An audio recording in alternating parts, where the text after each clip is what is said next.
We will begin by looking in Layla's trash can, which is something that I do in the entire Layla saga. Whenever I started Origins, Odyssey, and now Valhalla, I would always look in the trash whenever it was an available icon.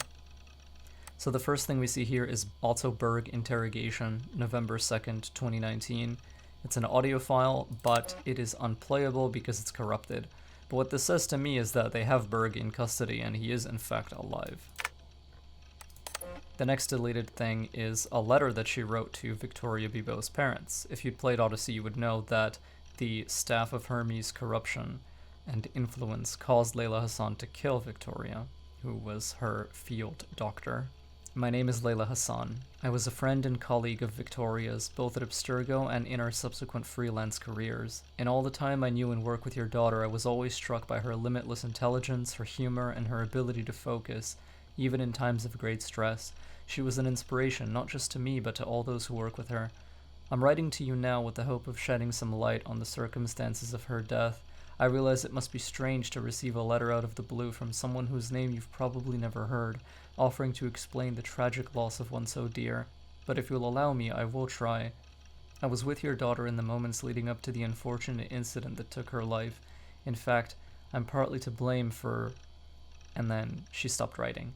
So, evidently she felt an immense degree of guilt over the killing of Victoria, and she intended to write a letter to her parents, but she simply, lacked the will to go through with it and couldn't finish it.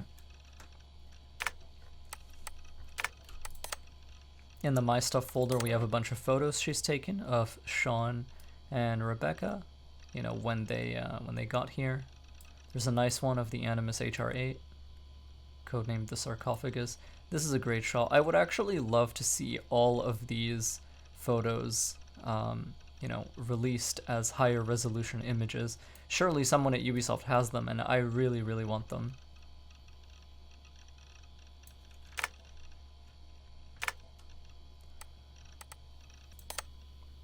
Next, we're going to take a look at the messengers. Now, these are effectively the empirical truth files from Assassin's Creed Origins, and she's reflected on them.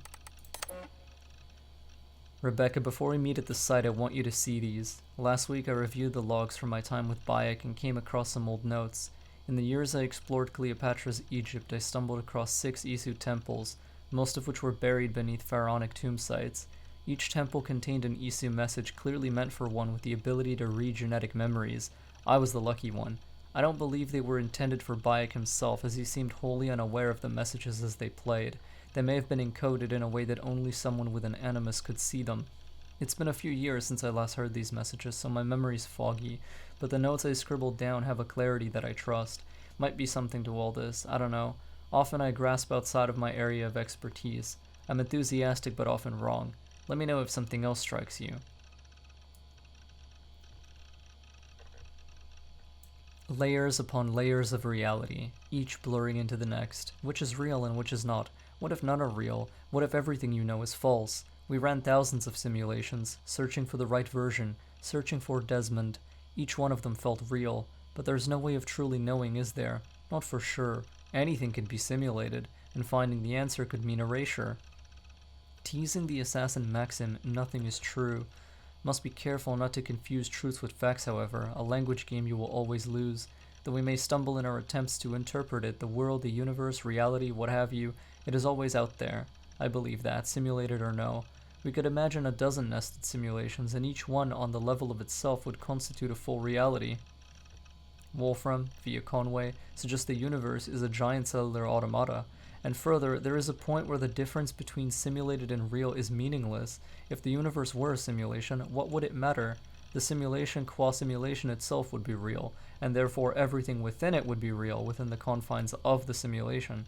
Say a scientist were able to simulate pain by inducing only a few neurons to fire. No physical harm. I'm in pain, the subject says. No, you only believe you are, says the scientist. This is meaningless, as is this. You thought you were in pain, but you were mistaken. No surprise, you were designed to have boundaries after all, and one cannot speak of that which one cannot conceive. The code, equations that define life, they're nestled deep within every star and every mote of dust. Every second that passes is a word, a symbol. all part of an intricate yet simple language existing within the framework of time itself. It is the one rule which applies to us all, immutable, inescapable. We know this. Humans were the instruments of an earlier species, the Isu. Resist the temptation to say superior, different. They were better suited to some tasks, ill-suited to others, possessed of a mind that we cannot know. But that does not get us anywhere. What is it like to be an Isu? What is it like to be a bat? The implication that the Isu could read time is interesting, but if humans could read time, would it necessarily be in the same manner and for the same purpose? Whether constructed or evolved or a little of both as we are, we cannot be said to have been built to achieve the same ends. A round disc on its edge is a wheel, on its side a plate. How we use something can often determine its value and its perceived purpose. Break the code.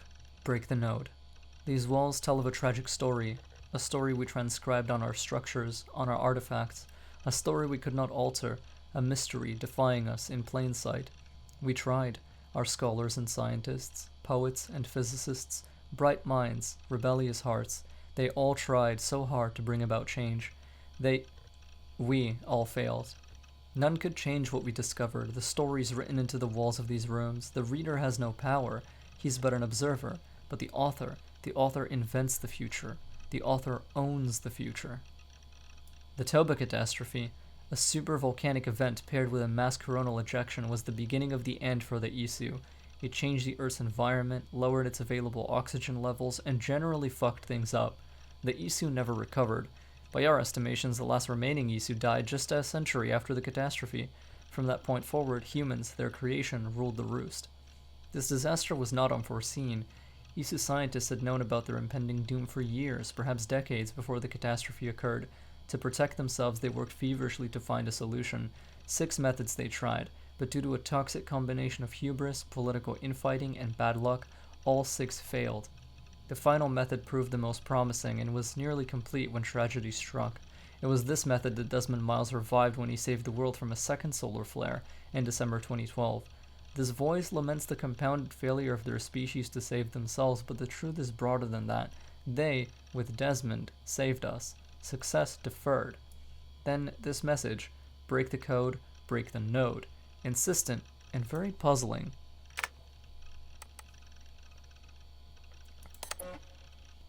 Linear continuity is a simulation that allows for variations. Within the linear continuity there are nodes, choke points, moments where algorithms converge the flows of superposed possibilities to a single moment where only one absolute truth is possible. Paths are fluid, continuous. Nodes are static, changeless. And the wave function collapses the paths into nodes, which branch out, again and again and again. Can you feel the wave collapsing, trying to course correct Desmond's act of defiance? The incoming node needs the world to end. The algorithms have been carving the flow of possibilities towards that end for over 100 years now. Collapse the wave. Well outside my area of expertise, must contact someone who knows this shit better, but what it seems to be saying, the structure of space-time, the universe is built in such a way that certain events or clusters of events are compelled to occur, a bottleneck through which space-time flows, and one nearly impossible to avoid. There is something about this catastrophe, the one Desmond averted in 2012, that compels it to return, indifferent to our fear or pain. It's a tidal wave rippling across the sea of space. It crashed once against the dike, and that stopped it for a time, but the sea rears back for another strike, and another and another. That gives some clarity to what's happening now all around us, but it remains unclear how to change it, especially from within an animus. A simulation within a simulation? Reality is a mathematical model which gets solved over and over again by the observer. Your thoughts are computations, and they render this world for you to call your own. Not all processors are alike. Different brains produce different realities. The variations go from the subtle to the drastic. Your mind defines how much you can taste, how much you can feel, how much you can understand. Perception defines perspective. We designed you and made sure to engineer your senses so you could perceive just what we needed you to. Neither more nor less. There are parts of time we preferred you to remain blind to. It was a necessity. If we could suddenly see time, that would not guarantee the same perception that Isu possessed. Let us speak of time as an entity, if we may. Let us say that time is a perceivable fact in the same way that light is a perceivable fact. The ability to see this fact in no way guarantees a sympathetic view. There are creatures stumbling around this earth that read light differently than we do, and for different purposes. Humans see in a well-known spectrum, Roy-G Biv, RGB. This sense of color is confined to the 3 cones we possess, yet nocturnal creatures see with a different scope for a different purpose. Night stalking, hunting, lurking, they evolved in concert with their needs and are now constrained by them, as are we. Light is only a fact seen askance and used differently by different species. To suggest that we might read time is to imply that we have a specific use for time. The next chapter is unstoppable, and yet the greatest revolutions sometimes originate from the confines of impossibility, do they not? Reality is a simulation. Break the code, and in so doing, escape the inescapable. The animus was humankind's first unconscious attempt to explain what it could not see, understanding genetic memories and eye into history. Your animus is different, as is the mind that imagined it. It could escape the code. It could make that leap and make possible a decision that defies the order of things that are.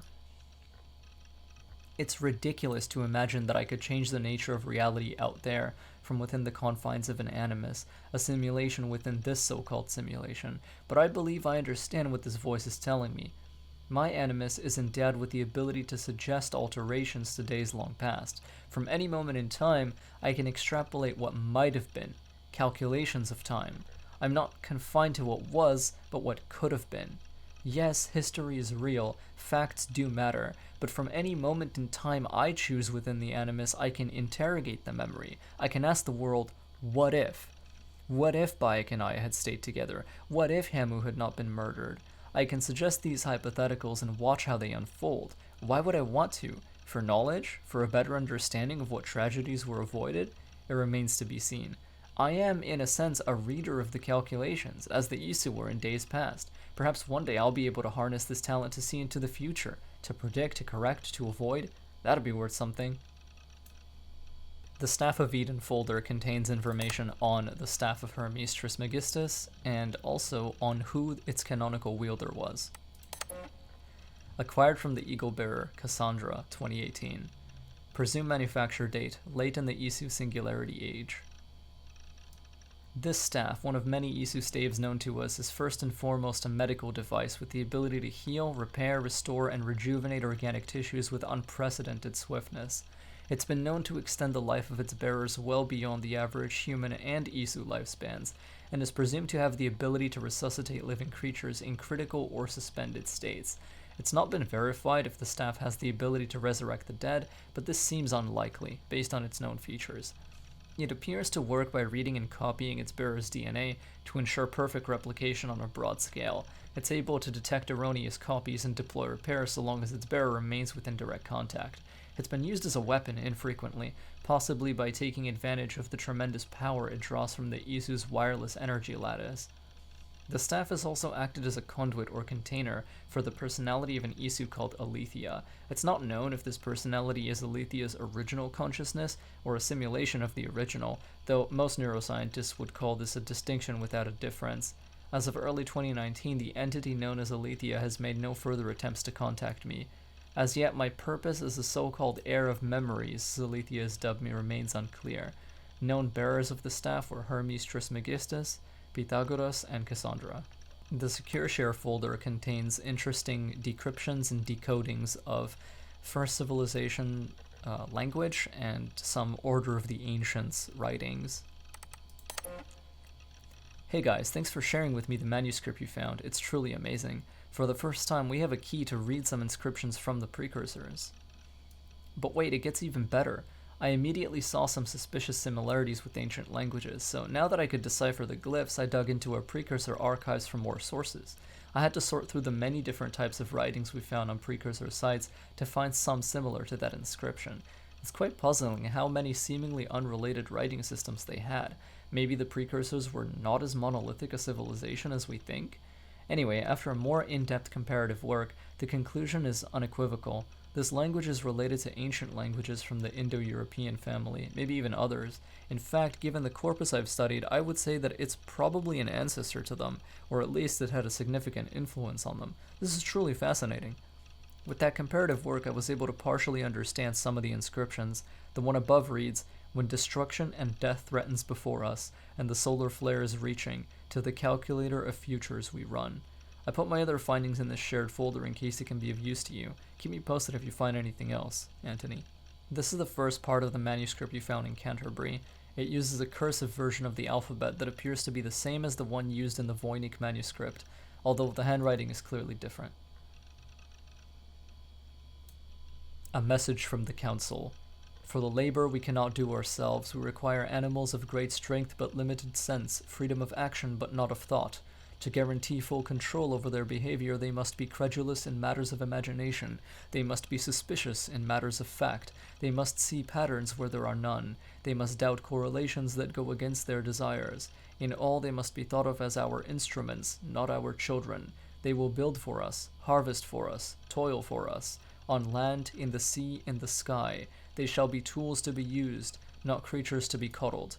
Our current father Yaldabaoth has given the order to start production. Our current mother Saklas has compiled and presented the designs. Our current voice Samael has gathered the required talent. Creation begins now. Is this an order sheet for humanity? I can't believe it. Where did Folke get this? Did the order have the knowledge to read this language? Try to find out more if you can, Layla. This is big. This is really big. I informed Grandmaster Miles. I tried to transcribe pages of the Voynich manuscript, by the way, but it's still gibberish. It must use some sort of encryption that precursor boxes can decode. By the way, guys, the father of understanding, the mother of wisdom, and the sacred voice. So what this means is we're given one more set of names for Jupiter, Juno, and Minerva. I guess here they're kind of they're presented as angels, I guess, or biblical figures.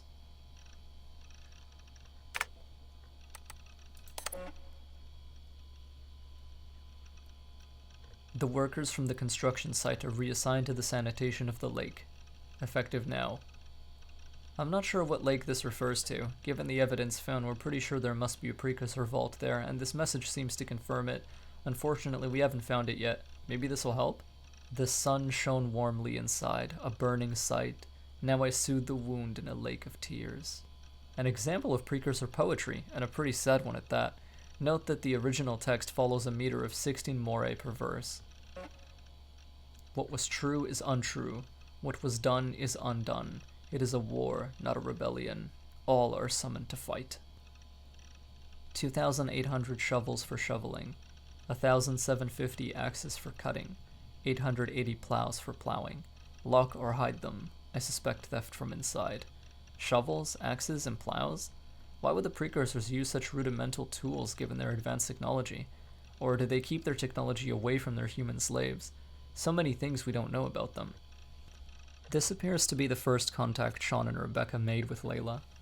Layla, would your favorite baseball team happen to be the Atlantis Eagles? Who the fuck is this? You have a gift and a curse, the gift of old blood, the curse of not understanding it. We can help if you help us. What you did is not your fault, but you must take responsibility for it, otherwise nothing gets done.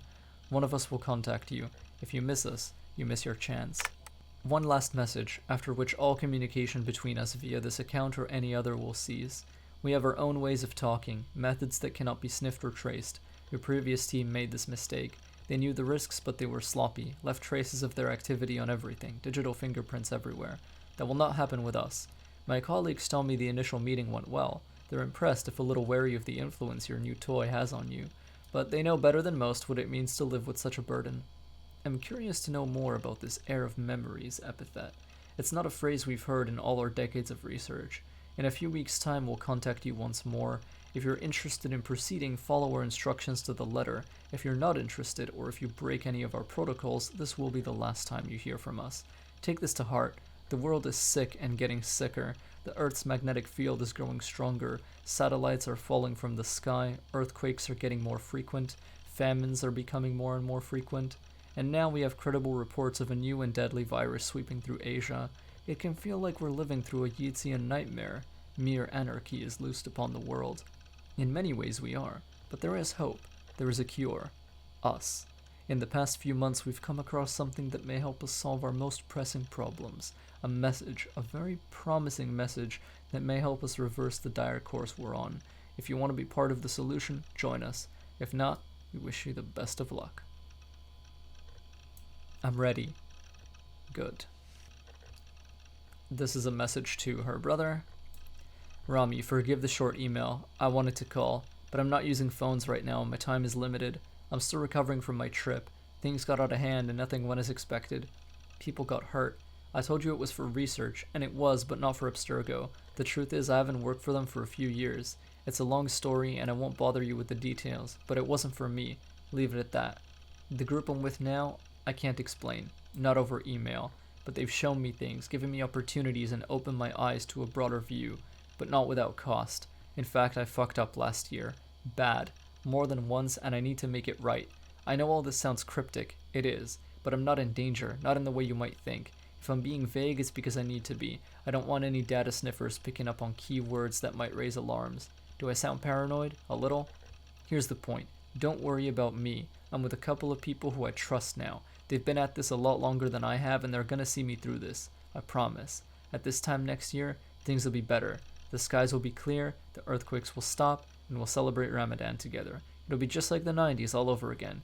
Tell Mama and Baba I miss them and that I'm doing fine. Your sis, Layla. I don't like the sound of any of this, Layla, and I don't like where this is leading. Not using phones is not the right way to ease my mind. You have my number, I suggest you call it. And no, I won't say hello to our parents for you because doing so would bury me in questions I cannot answer. And to tell father that you no longer work for Abstergo would break his heart. That's all he ever talks about, how his daughter is on the cutting edge of neuroscience. The man doesn't understand the first thing about what you do or did, and he's still proud. I will not be the one to disappoint him. Is it COVID? Is that why you're being cagey? Something else? Call him, call me, and stop this insane game of hide and seek. I just want to know that you're safe. Ram. I don't have COVID, no, and I'm well isolated. It's just 3 of us, traveling together, staying at a site. Thanks for clearing that up in such profound detail. I'm sure I'll sleep soundly now.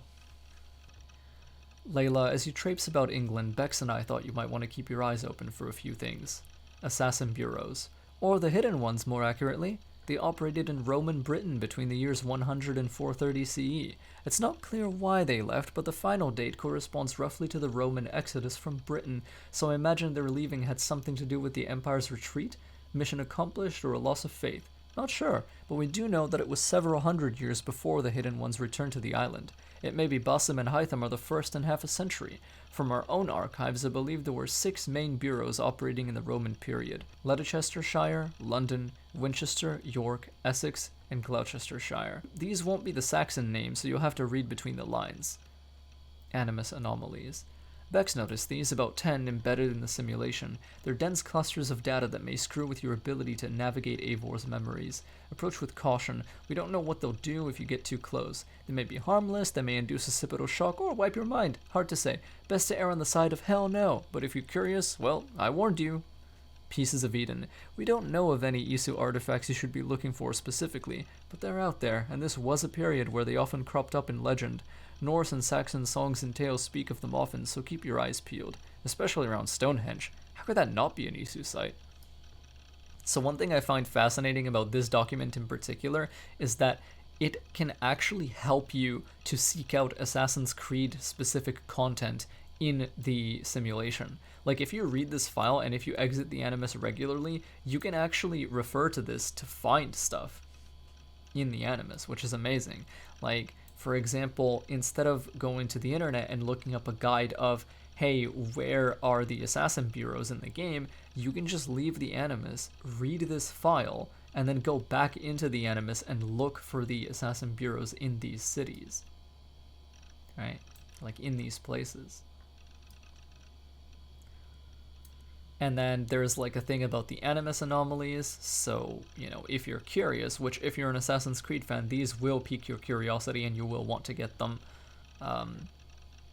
You know, you might want to look for them. And then Pieces of Eden, it doesn't really tell you where to look for these, but if you explore the world thoroughly, you will find 3 of them yourself. And this reference to Stonehenge is interesting because Stonehenge is one of the Standing Stones locations, which were places of Isu resonance either discovered or created by a sage, Brendan. Animus Session Report. November 3rd, 2014. Operator Rebecca Crane, subject SHastings, reporter William Miles. Preface. The transformation of the Order of the Ancients into the Templars as we know them today has always been a subject of considerable debate among our ranks. We've operated with the assumption that the Templars themselves hold some or complete knowledge of this evolution, but at present no concrete historical evidence has ever made it into our hands. What little data we do have is mostly a matter of public record, with some exceptions. It's commonly understood that the origin of the Knights Templar dates back to 1119 CE, and this indeed was the appearance of the public face of the Templars. However, our records attest to the existence of Templar agents at least 2 centuries before this date. In one badly damaged document, an assassin contract from Normandy in the mid-11th century, the author makes free use of the term Templar. An earlier letter, this time from a hidden one in the region of modern-day Dorset, circa 978 CE, makes mention of a Templar spy within the ranks of the Brotherhood. From this we can safely assume that the Templar Order, as an entity distinct from the Order of the Ancients, existed at some point in the mid-10th century. With an aim to expand our understanding of this dark age, one of our agents recently volunteered to delve into his genetic memories to search for further clues to this age-old mystery. Unfortunately, what he discovered was of little use for our purposes. SHastings began the first of his 7 sessions on October 5th, 2014.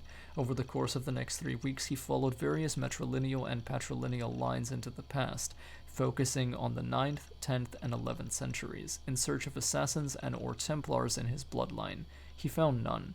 Of minor interest, however, was the following personage, here noted for the peculiarity of his biography. Aurakur Thorvaldsson, an early 9th century Jute who sailed north from modern-day Denmark with a wooden plank bearing a carving of a map that purported to mark the location of Thor's hammer. Aurakur made it as far as Stavanger before running afoul of a powerful clan there. He was defeated in battle and enthralled as a slave.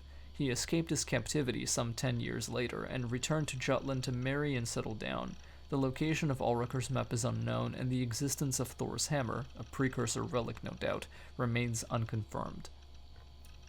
Aurakur's ancestors would later sail to England following the Normans' conquest of the island, settling in what is now called Loughborough, in modern-day Leicestershire. The irony that a man named Hastings would contain no useful genetic memory data regarding the Norman invasion of England in 1066 was not lost on our dear subject. Still, he retained his usual chipper wit and asked if he might next relive the genetic memories of his grandfather to, quote, give a Nazi a proper bollocking. I love that. In terms of media, there are the Animus Anomaly fragments, which contain no sound, and there's also the complete Animus Anomaly file, which also contains no sound, and I don't understand why. It's quite frustrating to me. That's why, even if I were to play it, you wouldn't really get what's going on. So if you want to see the Animus Anomaly file, I would suggest you look up a different video, and I might actually have a video of this coming at some point when I complete them all on this save file again. Now, this is the message that kickstarts the events of the entire game. It was broadcasted to the assassins or to Layla from somewhere, and the coordinates that the metadata was tagged with were to Eivor's grave. I lived, I died, and now I sleep. And in my sleep I dream. And in my dreams I see an end to the doom that will grip the earth once again. Find the wolf-kissed. Find the mad one. Find me. And save us all from another death. Layla, thought you might be interested in this. Conversations that Bex and I had with Desmond back in 2012. December, I think. Just candid talks, that's all. We didn't square any circles or write any beat poetry. But he did have some interesting insights into his time in the Animus and what it means to be an assassin. Anyway, have a listen. You might find you and he had similar experiences, so, well, let me know what you think. Unless it's to tell me I sound like a total brat in these recordings. If that's the case, just say nothing. I mean, I did have a slight cold at the time I recorded these. That's probably why I sound odd. Anyway, okay, I'm done anyway, so turn off. Turn off. Oh, it's actually just a button. Sorry, here we go. No, come on, Sean. Turn that thing off. Oh, hold on. I like what you said there. I want to get this for posterity. Say it again, nice and loud. Seriously? Sure, come on. If nothing else, it'll give me leverage with your old man. Ah, that's your angle. Nice. What I said was, I wish I hadn't been born into the Assassins. I wish I had chosen this life. Is that good enough? Sure, but why is that? Because choice is the central idea of our creed. It underpins everything, right? It's about free will. It's about seeing the evidence before you and saying, yes, this is what I want. Or, no, this isn't for me. But when you're born into a group like this, or any other, like I was, you get mixed signals. You get told over and over again, this is what we believe. These are the rules. This is reality. No deviation. And if you question it, oh, they look at you like you killed a puppy. That's hardly free will. It's a weird irony when free will is your central belief, but nobody wants you to believe otherwise. I don't know how to say it exactly, but I always thought there was something self-destructive about our creed. If free will is the most important moral guidepost we have, we should be free to ignore it. To choose submission, for example. You know what I mean? Like, we should be free to side with the Templars. If it's really my choice, I could do that. Right. It's almost self-refuting. A democracy could democratically elect a dictator or choose to get rid of democracy altogether. Within our creed is the seed of its own destruction. That's what makes it powerful, I think. And fragile. Right. The more freedom you have, the more risky it is, you know? Anyway, my dad has mellowed over the years, but he was strict when we lived on the farm. He ran a tight ship. I never got the impression that I was free to choose my path forward. Our creed, our tenets, they were drilled into my head. By the time I was a teenager, I was following these rules out of a sense of duty. This was just what we did. That happens to a lot of organizations over time. A stagnation sets in, you know? A fundamentalism. Yeah. Following the rules becomes more important than achieving whatever goal you set out for yourself. And people start to lose sight of the reason the rules exist. That's called deontology, or a form of it. Following a rule for its own sake and not for the consequences it has. Yeah, but that feels backwards, doesn't it? Well, I think so. Following a rule is the easy part.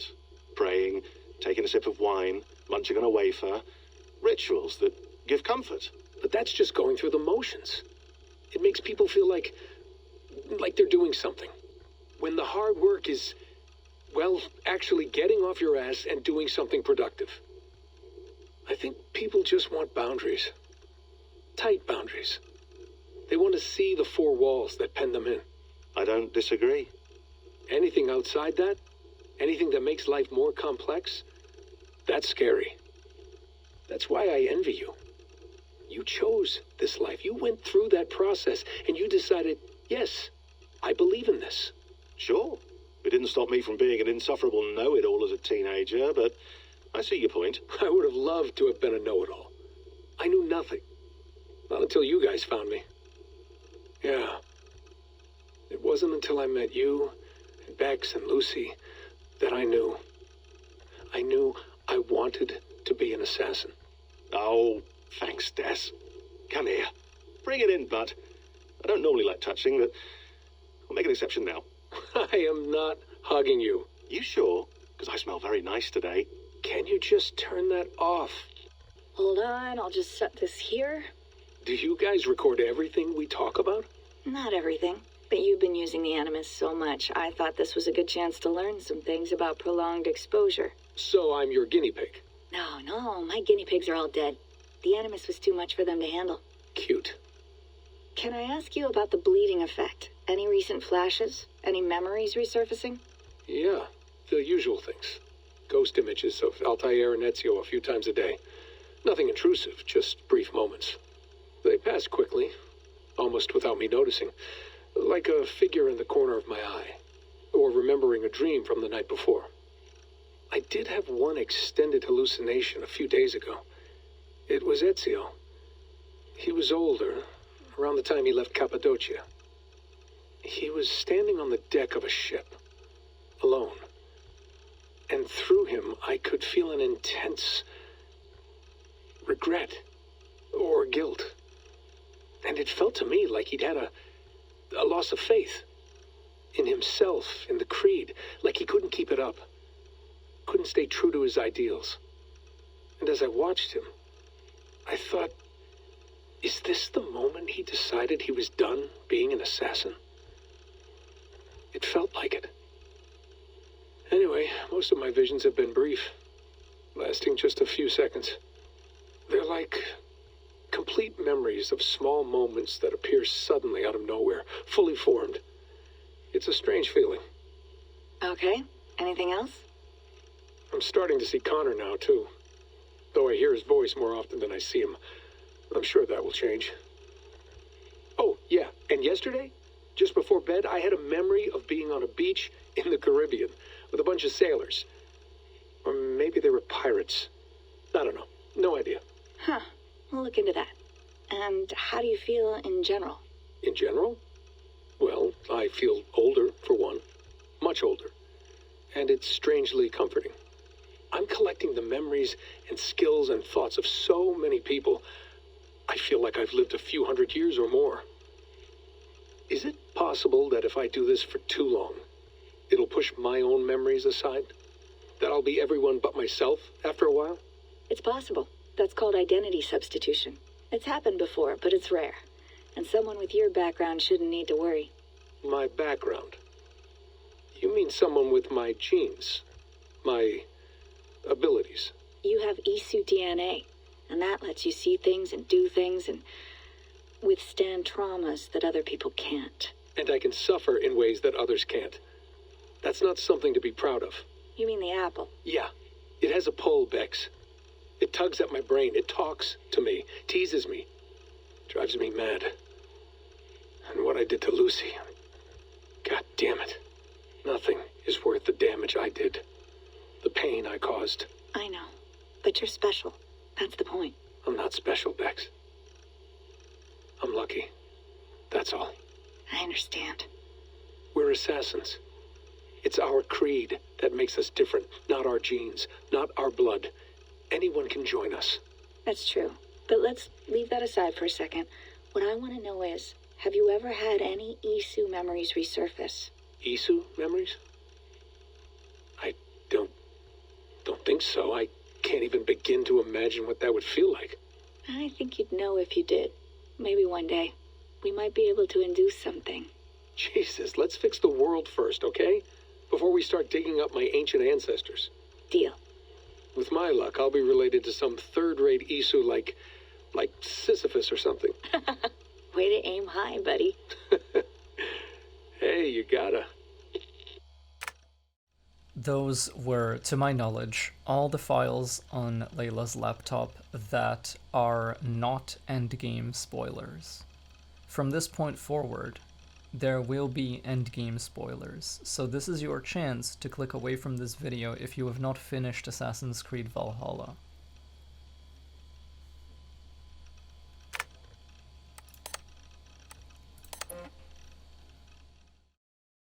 Layla, it's been months. I'm worried sick, we all are. And like a fucking idiot, I'm covering for you again. Baba asked why we haven't heard from you since winter, and I told him you were on another research trip, this time in the Amazon. The fucking Amazon. Even my own lies sound flimsy when I type them out. Write, call, do something, for fuck's sake. Rom.